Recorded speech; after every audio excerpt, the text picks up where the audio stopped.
You are listening to the Wealth Formula Podcast with Buck Joffrey. Get ready to change your life.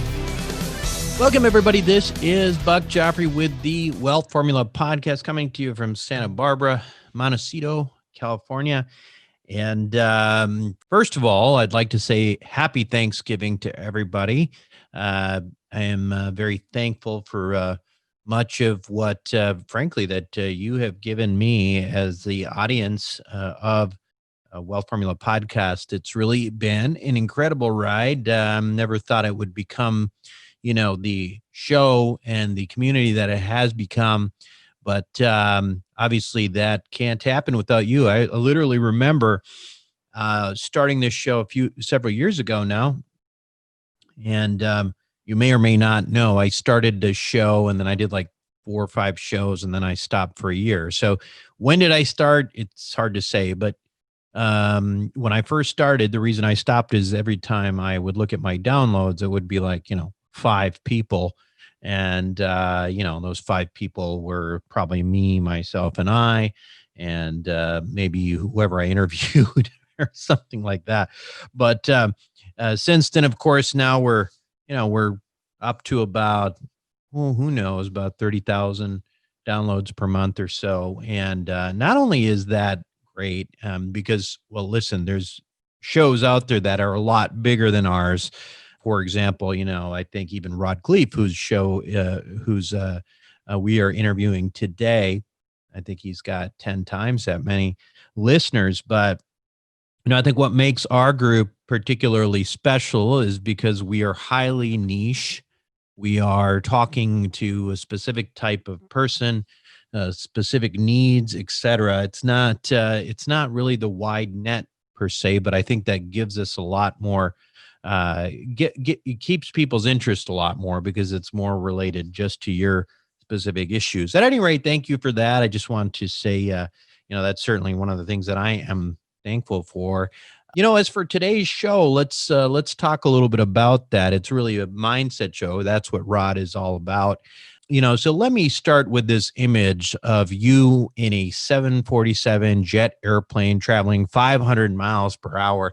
And with that, you might think, well, gosh, you could be, in a lot of different places pretty quickly, right? It'd be nice to be able to, have your own 747 fly around, just to get places, quickly and, like Air Force One or something like that. Would be pretty cool.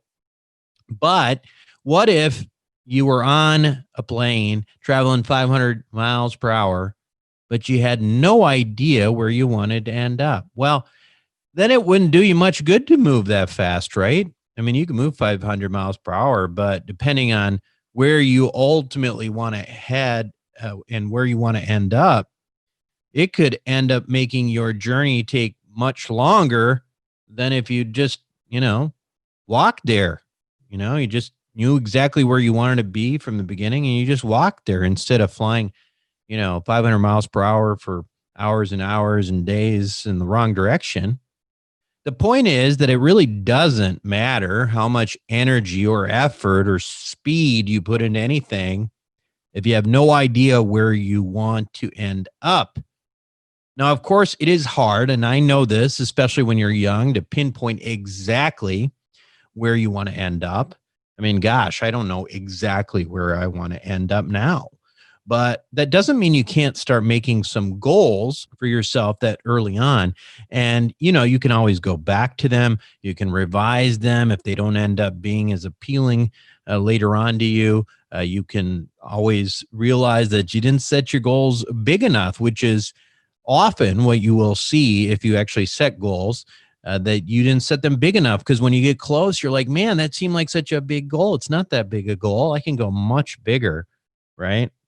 The point is that having a goal, the reason for it is to engage ultimately your self-conscious, not only, knowing where you want to go, but having your self-conscious set the autopilot to help guide you in your mind's eye. Now, let's take, for example, the goal that you may have for some reason of making $1 million per month. Now, why you want to make $1 million a month, that's up to you. You have to also do some whys along that as well. But if you want to make $1 million per month, okay, that's a big goal for most people.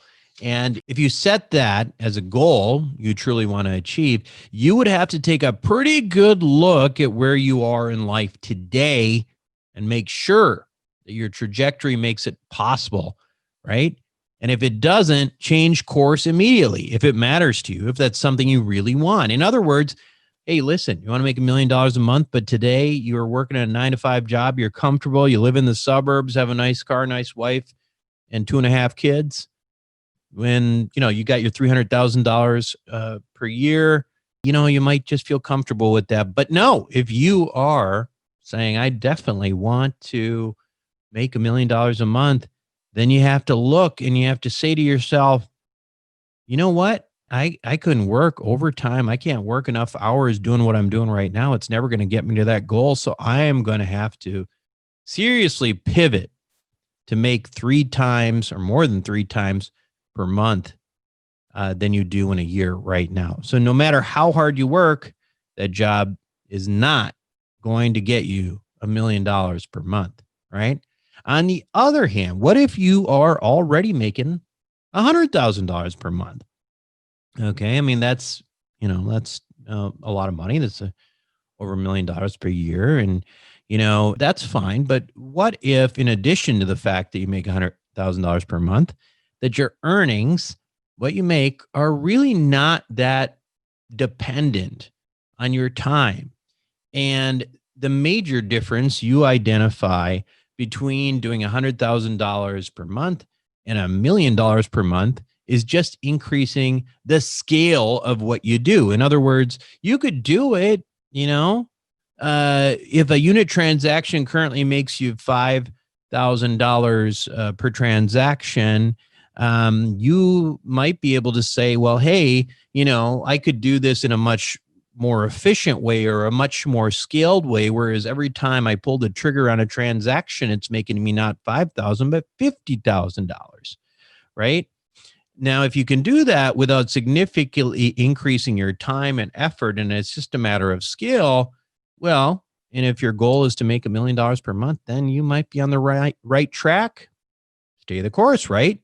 If not, if it just seems like, this is a pretty good gig and I like it, but it ain't going to get me to where I want, then again, you're going to have to alter your plan. It doesn't mean you have to throw it all away, but you're going to have to alter it, right? Listen, as far as this $1 million a month thing or any kind of financial goal, I know it can be done. I can tell you, I've seen people add zeros to their income and net worth in just a few years over and over again. I mean, I've talked to people who are listeners of our show, people in our community that have done this, right? They've really just created a tremendous amount of momentum for themselves. You just have to have a plan. It has to be viable and you have to execute it. And there's one more thing that is absolutely critical. You have to believe that you can do it. Now, I know that sounds a little corny and cheesy and all that stuff, but Henry Ford once said, if you think you can do a thing or you think you can't do a thing, you're right. The reality is, and I know this to be true, mindset is everything. If you think there is no way to $1 million per month, there's no way you're going to get there. And the reason why is nothing esoteric. It's not hand wavy. It's not anything but a simple principle. Think of everything that you have in your life up to this point. Think about it. And at one point, it started as an idea that you believed would become reality, right? You believed you were going to medical school and become a physician. You believed you're going to become a lawyer. You believed you were going to find somebody to marry and have children. You believed all of that stuff. And you know what? It was really easy for that to become reality because you could see it. You could see it in your mind. In order to make anything real, you have to create that reality in your head first. And that is a fact. And if you do that, your subconscious will help guide you along the way and make it much more possible or probable that you will achieve these goals. Now, of course, this type of goal setting applies to much of life. I'm using the example of money because we talk about money on this show. It's a personal finance show, but it's really, about what you want, right? Visualize it, believe it, and make a plan to get there. Now, my guest today on Wealth Formula Podcast, as I mentioned, was Rod Khleif. Rod, this is kind of his area, and he credits all of his life's many successes to these basic concepts of visualization. And while it is easy, frankly, to be cynical about this kind of stuff and, the visual boards and all that kind of stuff, I can tell you from some personal experience that I've experienced this kind of manifestation myself. And, it's a little hard to explain. I mean, I never really did much with boards and all that stuff, but I definitely have manifested things, thought about things, and feel like I will them to happen. Now, whether or not that's fact, I don't know. But in my mind, it seemed to have worked. So that being said, and as the end of the year approaches, I think it's always a good idea to reflect a little bit about how things are going in your life. Of course, you have to give yourself a little bit of a COVID-19 pass for 2020, but think about it. Listen to Rod after these messages, and hopefully it'll give you something to chew on other than just turkey. Welcome back to the show, everyone. Today, my guest on Wealth Formula Podcast is Rod Khleif. Rod is a highly successful entrepreneur and real estate investor. He's been on the show before a few years back. For over 40 years, Rod has seen remarkable highs and lows, including losing $50 million in 2008 as part of that crash. And he has since recovered, and he's got a successful business and a podcast, and he's here to talk to us today about his journey. Rod, welcome back, I should say, to Wealth Formula Podcast. Oh, thanks, Buck. It's great to be back, and looking forward to having some fun today, my friend. Great. So, it's been a while since you were on the show, and obviously we've got people joining all the time. And so tell us a little bit more about your story. If you could expand on sort of what happened building up. Obviously, you had done something right to get to the point where you had built a substantial net worth, I imagine, and then 2008 came, and I guess I could kind of visualize the punchline there. But why don't you tell us for yourself? Yeah, sure. Well, let me go back a little further because I think it'll tie into how I feel I can add the most value to your listeners today, Buck. And, I immigrated this country when I was 6 years old with my mother's Vancha and my brother Albert, and we ended up in Denver, Colorado. And we really struggled. In fact, I wore clothes from the Salvation Army and the Goodwill all the way through junior high school until I could get a job and buy my own clothes. And, we ate expired food. And luckily, my mom was a bit of an entrepreneur and she had an incredible work ethic. And so she babysat kids so we'd have enough money to eat. And with her babysitting money, she bought the house across the street from us when I was about 14 for $30,000. And then when I was 17, she told me she'd made $20,000 in her sleep. And I was like, what? Screw college, I'm going to get into real estate. So I went out and got my real estate broker's license, which you could actually do with education back then. Now they got smart and you need some experience. But I was a broker right when I turned 18, and I was going to be rich selling real estate. Well, my first year I made about $8,000. My second year, maybe $10,000. But my third year, I made over $100,000, which back in 1981 for a 21-year-old was pretty good money. Sure. And so what happened between year 2 and year 3? What happened was I met a guy that taught me about mindset, and how really mindset and your psychology are 80 to 90% of your success in anything, be it real estate or entrepreneurship or anything. It's primarily mindset. Only 10 to 20% is the mechanical information, the vehicle that you choose. If it was just knowledge, there'd be a bunch of wealthy librarians and college professors out there. It's the do and it's the keep doing. And so fast forward to today, I've owned a couple thousand houses that I rented long term, and multiple apartment complexes in 3 states. And in 2006, my net worth went up $17 million while I slept. But you already gave your audience the punchline. The punchline was 2008. And, in 2006, I thought I was a real estate god. I mean, if you do the math on that, it's over $8,000 an hour. And I thought I could do no wrong. And, when that happens, God or the universe will give you a nice little smackdown. And that was 2008. I lost $50 million in 2008. And so one of the things that I talk about on my podcast and at my live events is really the mindset it took to have 50 million to lose in the first place, and then the mindset it took to get back to the success that I'm blessed to have today. Mm-hmm. And I'm happy to drill down on that with you if you'd like. And I think I could add some value on that topic. Absolutely. Okay. So all right. Why don't you do that? Why don't you start with, what mindset, what mindset got you there? And then I guess ultimately what you have to really do in these situations as an entrepreneur myself is really just to, understand what you did wrong and what you learned from it, and what you would do differently now that maybe what would have prevented those things from happening. Sure. Well, we can talk about the technical aspects of why it didn't work. And certainly I got that memo, which is why I started my podcast. But bigger than that, it was really, when I lost everything, it was reassociating with what I wanted and why I wanted it. And so, it really, yes, I got the memo on the fact that I needed to be focusing on cash flow instead of value. In fact, that was even the subtitle of my book, which was The New Rules of Real Estate Investing, i.e. the new rules being forget value, focus on cash flow. And we can get into why I crashed and burned, and I can talk about that as well.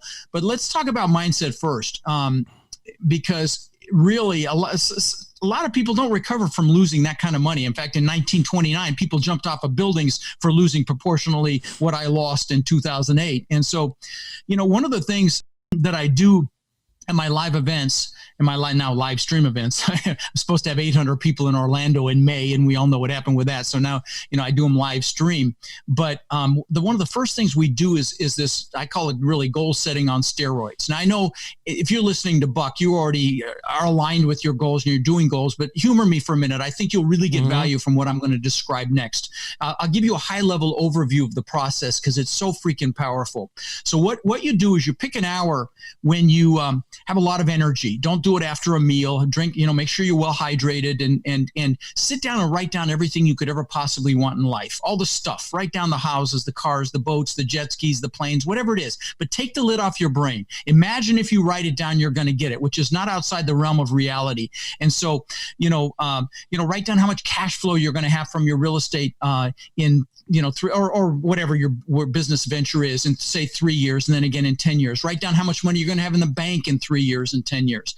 And, but don't limit yourself. If you're analytical, don't stop and analyze it. Just keep writing. You can always scratch stuff out later, but write down everything you could ever possibly want in life, not just in the next year. I'm talking about in life, the big things, the little things. And if you want a jet, a private island, a yacht, write it down, because that starts the process. Then also write down everything you want to do in this lifetime. Maybe you want to climb all the mountains over 14,000 feet. Maybe, write down where you want to go visit, all the places you want to visit. Maybe you want to jump out of a perfectly good airplane. I did that about 8 months ago, and I'll never freaking do it again, but it's off the list. So write down what you want to do as well. Then also write down what you want to learn.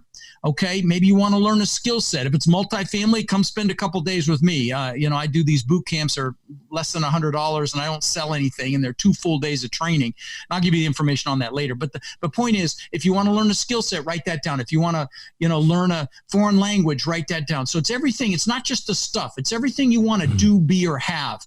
Also write down who you're going to help, how you're going to make the world a better place, because we will do more for others than we'll ever do for ourselves. Like, I bought my parents a house here in Florida when my dad was alive, bought them a car, took them on cruises. Write down who you want to do things for. Then the next thing, once you can't think of another thing, it's not real until it's measurable. Put a time limit on each goal. Put a number by each goal, a 1, a 3, a 5, even a 10 or a 20 for the number of years it's going to take you to achieve it. 1, 3, 5, 10, 20. recognizing that as human beings, we will overestimate what we can do in a year and massively underestimate what we can do in 5, 10, or 20 years. And I'll give you a personal example of this, but let me pre-frame this by telling you I'm not bragging here. I just want to hopefully inspire you to take action with this. So when I was 18, I lived in Denver, but I knew I wanted to live on a beach, and there's no beach in Denver. And so I would visualize the palm trees and the sand and the surf and the waves. And 20 years later, I built this incredible $8 million, 10,000 square foot mansion on the beach here in Sarasota. And it was unthinkable when I was 18. And that's the point I want to make. I mean, this house was magnificent. Giant waterfall from the second floor balcony into the pool. And I could go on. It was just magnificent home. But the point is, as an 18-year-old, that was almost unthinkable. But take the lid off your brain when you're writing your goals. So you put a time limit on each goal. Now, next thing, just a couple more steps and I'll be done with this. Sure. The next thing I want you to do is pick your number one goal. I mean, that goal when you're getting like, oh my God, this is amazing, that goal. And that you know you've arrived when you achieve that goal. Put that on another piece of paper. Then pick your top 3 one-year goals. Put those on that same sheet of paper and leave some room in between them. At this point, you're ahead of 90% of the people, 99% of the people on the planet that do a New Year's resolution that's forgotten by February. But there's just a couple more quick steps. I want you to write underneath each one of those goals why it's an absolute must for you to achieve it, not a should, okay? It has to happen. And you want to use emotionally charged words like amazing and incredible and beautiful. And you might say, so that I can show my kids what amazing success looks like, so I can show my wife what it means to be successful, or husband, so we can have the freedom to do whatever we want, whenever we want, wherever we want, bring whoever we want. Whatever it is for you, write it down, the why, because the why is the juice. The why is the fuel that's going to get you to take action. And maybe you're caught in analysis paralysis, and the why is going to get you past that fear to actually take action, or past your limiting beliefs, or maybe you're comfortable. And the comfort zone's a warm place, but nothing grows there, right? So you've got to have the why to push you through that. And so you've got your positive reason why underneath each one of those goals. Take it one little step further and put some pain in there if you don't achieve the goal. You might say, and make it painful. So I don't live a life of regret. So I don't feel like a failure. So I don't fail my children. So I don't fail my spouse. I mean, make it really hurt. Here's why. As human beings, we will do more to avoid pain than gain pleasure. And you want to use this. Again, this is the fuel. And then, and once you're done with that, there's just one more step. You've got to go get pictures of your goals. Get them around you. I'll give you some public examples of this. Jim Carrey, when he was flat broke, the actor, wrote himself a check for $10 million. And he used to go up by the Hollywood sign. He'd look at it and visualize cashing it. And if you Google Jim Carrey check, you'll see this. And that's how much money he made for Dumb and Dumber. I'll give you a more recent example. Demi Lovato, the singer, when she was an unknown 10 years ago, made a declaration on social media and said, I'm going to sing in a Super Bowl one day. Go watch the last Super Bowl and see who sang the national anthem. And this stuff, I'll give you some personal examples. When I was 18, I was going to sell other people's houses and be rich. But I got a 4-door car that I figured I had to have to show other people houses. There's this bone ugly 4-door Granada. And just a piece of, with a bench seat in the front, just hideous. But that's what I figured I had to have. Well, I worked with a guy that had a Corvette and he let me drive it. And that's a critical piece, by the way. If there's something that you want, go experience it. Test drive the car. Go visit an open house of the house like you want. Experience it as best you can. Well, I drove this Corvette and I'm like, oh my God, this is amazing. So I got a picture out of a magazine. This is before anybody could spell internet. And I got a picture out of a magazine. I put on the visor of that 4-door Granada. And within a year or two, I had a beautiful Corvette. And again, I'm going to give you a couple more examples. They're car examples. But again, I'm not bragging. This stuff doesn't even interest me anymore. But I hope to inspire you to what's possible here. So this is back when the TV show Magnum P.I. was out. And the actor's name was Tom Selleck. And he drove this Ferrari 308. And that was the first exotic car I'd ever seen. I thought that was the most amazing thing I'd ever seen. So I got a picture of that actual car and put it on the visor of my Corvette. Within a year or two, I had a Maserati look just like it. Last example. I'm the guy that always wanted a Lamborghini. And my son collected models of exotic cars. I've even got the model over here in my other building here in my compound. And he had a model of the exact same color and style Lamborghini that I ended up getting, which I wrecked ultimately. But guys, pictures work. In fact, let me show you something here. For those of you that are watching. So this is my planner. I'm a dinosaur. I use a paper planner. Yes. And in the back of this planner are pictures that have been in here for 20 years. Now, the first pictures are my gratitude pictures. Now, see, these are in plastic. They're dog-eared. They've been in here for 20 years, guys. And the first pictures are pictures of my kids when they were very young. Everything starts from a place of gratitude. That's foundational. And so these are my gratitude pictures. And then, I've got pictures of the things that I wanted. What's crazy is this top picture looks just like the house that I built on the beach. I lost the house, by the way, and all the craziness. But I had 10-foot high glass like that, all butt together. I had travertine floors just like that. Now, what's even crazier is this bottom picture. I don't know if you can see those white walls and those bottom pictures, Buck. I live in a compound now. It's 6 buildings. I've got a giant main house. I've got a 2-bedroom guest house on the water. I've got a media building that we're building an awesome video studio in right now. They're over there working on it right now. I've got an exercise room, on and on. It's a spectacular compound. And because God's got a sense of humor, I can actually see my old house that I built, the place on the beach across the bay. But this picture, you look at the wall behind me. That's my backyard. That's the same walls that's in these pictures that were in my vision pictures here 20 years ago. You see the walls behind me there, Buck? It's just insane. And then I've got other stuff in here like watches. I've got a few $100,000 worth of watches, stupid shit that I thought was important. The Lamborghini before I ever got it. Okay, the Rolls Royce, the Bentley, all this stuff that I thought was important that I got because I had pictures. So go get pictures, put them around you. I know some of you analytical guys are going, oh, come on, let's get on with the real estate stuff. But I'm here to tell you this is more important because this is what gets you to take action with the knowledge. I'll get off my soapbox. No, I don't disagree a lot on the mindset. I mean, obviously I do think you need to have some technical, stuff is important too, right. And to the extent that there are a million stories about people writing checks and getting them. A lot of people don't get them as well, right? What do you mean? What do you mean? I don't understand. Well, if I have my entire audience write a $10 million check to themselves and go through the motions, I'm not sure that everybody will end up with a $10 million check. But I'm just telling you what I'm just saying is I get it, and this is the visualization points I think are really important. And I think they are, they're similar to what you hear about, and I think it's critically important. But there are some important aspects of the technical features of knowing what you do, aren't there? I agree completely. You can't dabble. Right. I mean, if you're going to do anything, you can't be a dabbler, particularly multifamily real estate. Dabblers get crushed. But the thing that I see more often is the analytical ones that have to check off every single box and know everything about the business before they'll actually take action. And they never take action. Sure. And that's a crime. And so let me go back to why I crashed and burned in 2008, because I think it's relevant and people are probably wondering. I was only at a 30% loan to value, Buck, in 2008. I only owed 30 cents on the dollar and I still crashed and burned. Here's why. So first of all, I had 800 houses. And I had several apartment complexes. My houses were 2 hours north of me and 2 hours south of me and everywhere in between. The problem was the logistics of it. So if I had and some other issues. So Florida has no state income tax. And so property taxes here are higher, which impacts what? Cash flow. And I had properties in wind and flood zones. In fact, we just had a hurricane here 2 days ago and the dock got damaged, everything else. And so in the wind and flood zone, you can have higher insurance, which impacts what? Cash flow. But here's what killed me. So if I had a maintenance issue at one of my apartment complexes, everything's the same.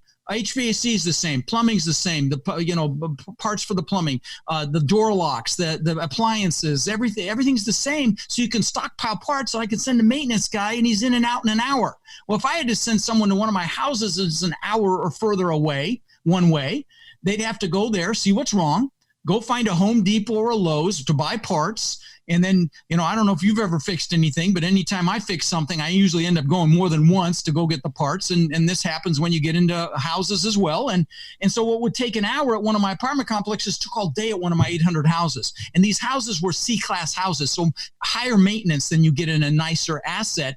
And so that really killed the cash flow. But then the coup de grace was most of my residents were contractors, plumbers, electricians, drywallers, painters, roofers, and that fell off a cliff in 08 and 09. Sure. And so they couldn't pay their rent. And that's really how, and then, what else is crazy is the market crashed so much here in Florida that I actually went upside down.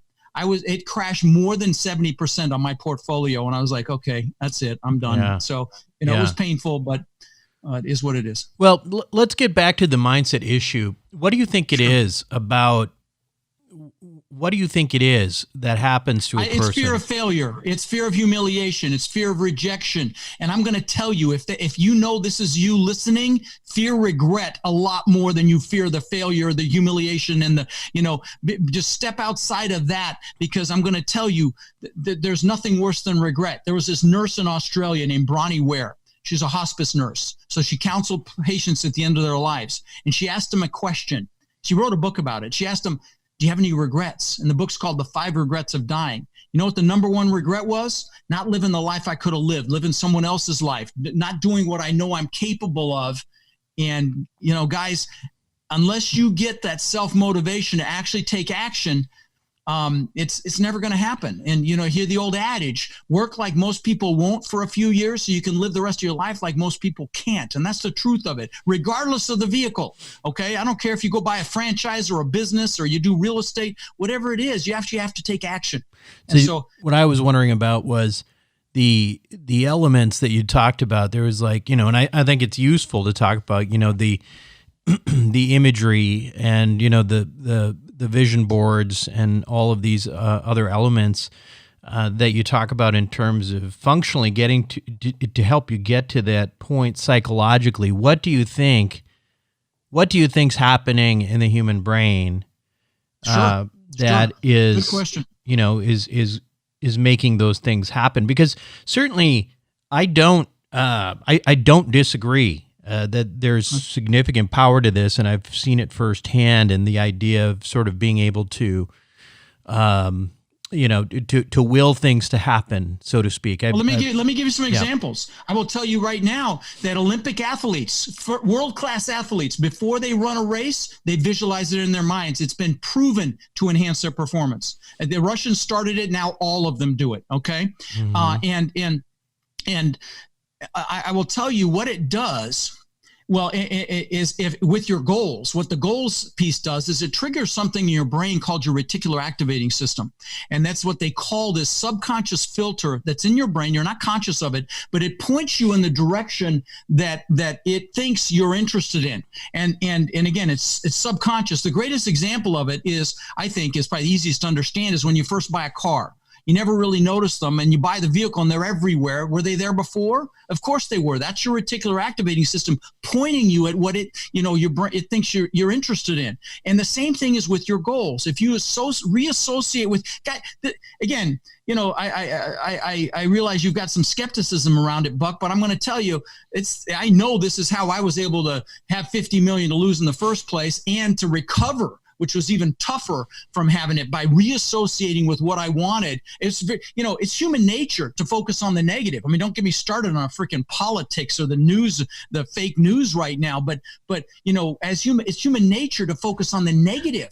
Okay. And that's actually how we connect. If you came up to me and said, how you doing? I said, oh man, I am amazing. I'm so fantastic. You'd take 5 steps back and say, he's off his meds. But if you came up to me and said, how you doing? I said, oh, my back's killing me. And you put your arm around me and say, oh, I feel you, brother. I feel you. That's how we connect.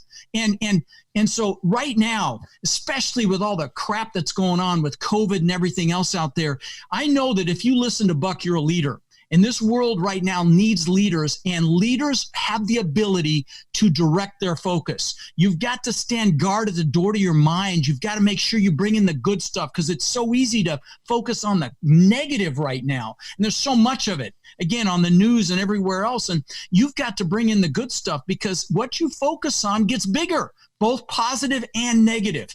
And so it's critical for you to direct your focus right now because of all the stupidity that's happening out there. So, but I feel very strongly about the power of this and your ability to manifest things in your life through this visualization process. And I just know it's worked for me. And yes, I have vision boards, and what I do in the morning is I'll sit and I'll do gratitude I do this about a 2-minute exercise. I'll sit, sometimes I'll do it in bed. Sometimes I'll do it behind me in this recliner. And I will sit and just be grateful for my beautiful wife, for my students, for my foundation. And then I'll do gratitude for the things that I want as if I already have them. And I know it sounds hokey, but sometimes I get emotional being grateful for things I don't even have yet. But they come into my life. And so, if it works, I'm going to do it. And I know it's worked for me. And so, and to be clear, I'm not being skeptical. I think the idea here is to, ask some questions about it. Sure. Because I think there's certainly people who are going to be skeptical. And I actually, the one thing I will tell you is I think that some people are better at manifesting than others. I've been lucky in my life. I've been a very, very strong manifester, been able to make things happen without vision boards, et cetera. But I do think that there's probably a lot of value in people doing some of these things, because if nothing else, you've got guys like Rod and, How would you rate your ability to focus, Buck? 1 to 10. 12. Yeah. Well, see, there you go. Yeah. And that's the answer right there. That's why you don't need visuals. You have it in your brain. You don't need the visuals to manifest anything, because you're able to hone in that focus. It's kind of interesting. The only podcast, I listened to 2 podcasts. One of them is Tim Ferriss. Mm-hmm. And what Tim does, and I mean, I get excited because my podcast just about to hit 10 million downloads and just had our 500th episode, and he does that a month, like 10 million downloads. Yeah. But what he does is he deconstructs world-class performers, the best in the world at what they do, the best athletes, the best, politicians, actors, and he deconstructs their success. And I started to hear a pattern, Buck, and that's why I asked you the question about focus. Almost all of them meditate, which does what? It enhances your focus, your ability to focus. And so you're gifted with that innate ability to focus. And I suspected that, but for someone that like me, that's a little more all over the place, I need those pictures to hone in and be able to focus and bring these things into being. So I think that's an explanation as to could be why maybe you haven't needed it. Yeah. Yeah. I mean, I also think that, what I've said about these about imagery and positive gratitude and these things, if I had to break it down and say why I think it works, and again, it's always one of those things where I'm like, you know what, I should put up a vision board, and I just never get to it, right? But what I've found is that I have these sort of vision board in my head, right? I kind of have these guidance in my head. I always have this idea that I'll do that someday, and invariably, I've been lucky in that it happens. There's no luck. It happens. It happens, and you're right. I mean, the other part of that is, frankly, if you can't imagine something, then you can't ever get there, right? I mean, the idea is if you don't have an idea in your head about a goal of any kind, then you're basically a 747 flying 500 miles per hour with no destination, right? And so you're never going to get there, regardless of the energy and power you have. So there's that. But I think the one last thing I think that those boards probably help people with who, maybe it's because of my focus. I've not had to do that myself yet.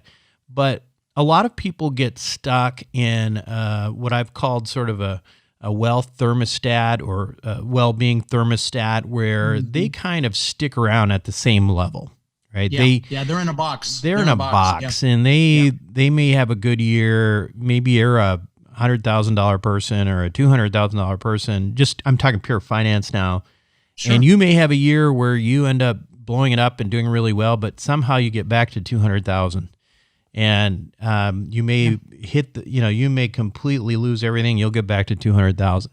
So the question is, whether that's financial, whether it's your health or well-being and your level of happiness, is there a way to get into that internal thermostat and go from, again, in financial terms, take it up to $1 million or $2 million or $3 million, or in terms of your psychological well-being, is there a way to say, in a scale of 1 to 10, where I'm really positive and happy all day, I'm usually running at about a 5. Is there a way I can get to a 7 or 8? And those things, I think, are very, very difficult to deconstruct.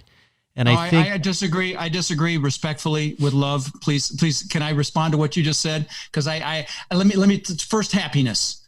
Okay, whatever you want, you must give. If you want happiness, smile at everybody you see today. Give them happiness. Send it to them. You want love? Sure. Give love. You will get love. You want money? Give of your time and give money. That's the way God or the universe works. That's just how it works. You get it back. Sorry. I couldn't let that go by without responding. I'm not saying I disagree with you. I'm saying what you literally just said is you got to do something in order to get there, right?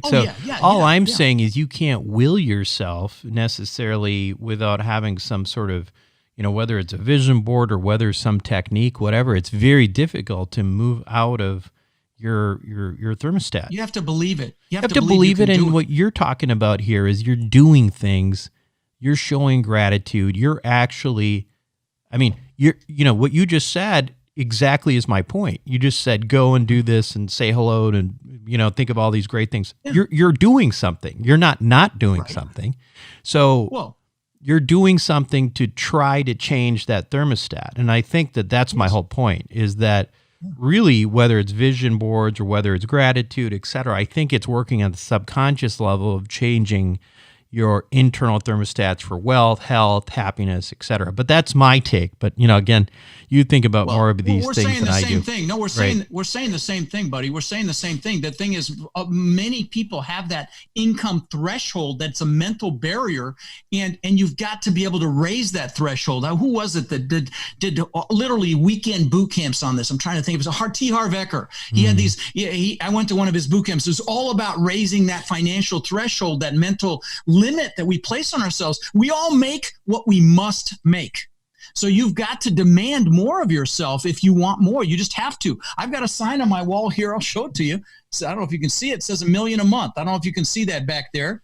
It says $1 million a month. I mean, that's my new goal. It's $1 million a month net. And then, it's a big one. And I've actually got that same sign above my bed, on the wall, on the ceiling above my bed. It says $1 million a month, and it used to say 100,000 a month years ago, and of course I've eclipsed that. But I really believe that, and it's by the way, it's never about the goals. Let me add something here about goals before I forget. It's really important, Buck. So I worked for that house on the beach for 20 years. I literally took me 20 years. And it was, like I said, unthinkable. I mean, it was a magnificent home.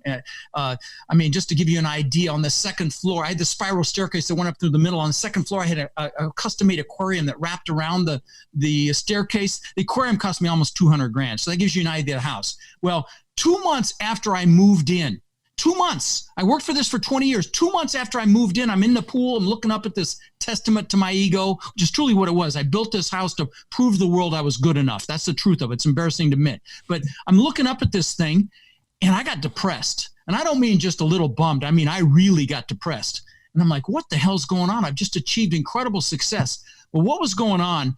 A couple of things that are really important I want to share so I don't forget. One of them is it's really never about the goal. Happiness comes from progress and growth. If you're growing and progressing and acknowledging your growth and progress, you will be happy. The goals are important to drive us and push us and pull us, but it's never about them.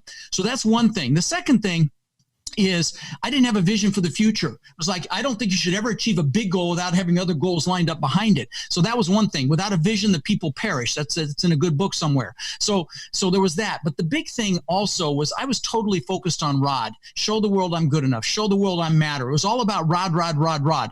And so to get out of my depression, I went and bought some books, and I bought Dale Carnegie, of course, Zig Ziglar, the thought leaders back then. But I got a Tony Robbins book as well.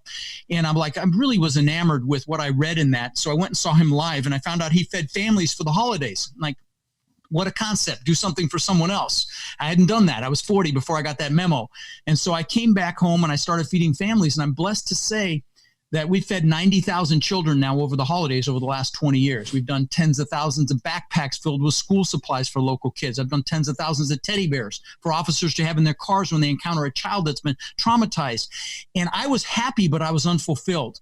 And this has made me fulfilled. So, I'm sure that you're listening to Buck and you might be thinking, yeah, I'd love to do that someday. I'm going to tell you that when you do it immediately, and you should do it immediately in some fashion, your success, not only will it come faster, but so many of us think we want to achieve to be happy. I'm going to tell you, when you're giving back, like Buck and I do with our podcasts, and when you're giving back, you're happily achieving. And I'm embarrassed to say it took me till 40 to realize that, but that's a real key to success and happiness when you're talking about happiness. Anyway, thank you for letting me share that. Of course. So tell us, Rod, tell us a little bit about your business now and your podcast and how people can connect with it.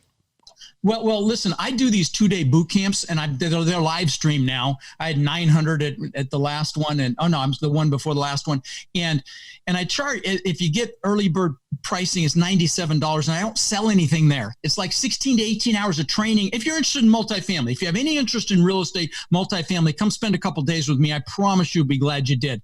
And I've never had a complaint other than the breaks are too short because I'm trying to pack so much in. But I don't sell anything there. And like I said, early bird is super early bird is $97. So if you text multifamily to 41411, you'll get the information on that. But I give tons of free resources at my website, videos, books, articles. So if you're serious about learning this business, go to Real Estate with Rod, and it'll connect you to my rodkhleif.com site. Nobody can spell my name. So go to realestatewithrod.com, and it'll connect you there, and you have a ton of free resources. But again, come spend a couple days with me if you have any interest in, even if you just want to invest passively as a limited partner, come spend a couple days with me, because why would you give your hard-earned money to someone if you didn't have a basic understanding of the business? So again, it's text multifamily to 41411, and you'll be really glad you came. I can assure you. And thank you for letting me mention that, Buck. You bet. Appreciate it. You bet. Well, Rod, I want to thank you for being on Wealth Formula Podcast. And what's the name of your podcast again? Oh, yeah. Sorry. If you put real estate in your iPhone, I usually come up first alongside Bigger Pockets, but it's lifetime cash flow through real estate investing.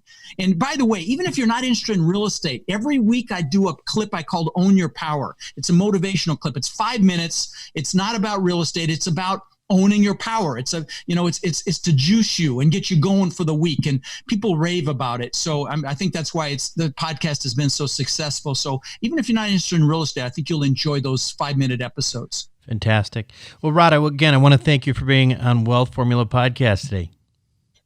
Thanks, buddy. Appreciate it. We'll be right back. Welcome back to the show, everyone. Hopefully you enjoyed that show with Rod.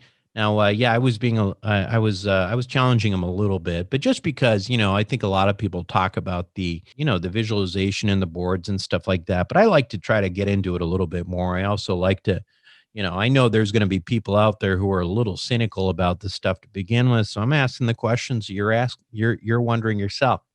But that being said, I do think that there's value in this kind of stuff in terms of visualization. Whether you do the formal steps that Rod's talking about and get more involved in, that's up to you. But that being said, again, I do want to emphasize, something I think is very, very important. I see it in my physician friends a lot. You see this a lot in physicians, for example, where you've spent, 10 years training, med school and residency and all that. And, you've been in practice for 10 years and, you don't really like what you're doing, but you keep doing it. I just want to remind you that you only have one life. So if you really want to do something else, you really have some dreams, there really is an opportunity, I think, to go do it. You don't have to be careless and, financially reckless and ruin your kid's life along the way, but there is a way. You just have to think about it, think and be creative. So that's the message for the week. And hopefully you're having a good holiday so far. This is Buck Joffrey with Wealth Formula Podcast signing off. Thank you for listening to the Wealth Formula Podcast. Visit us on the web at wealthformula.com. The information contained in this podcast are opinions, not fact. As always, consult your own financial team before making any investment. See you next time.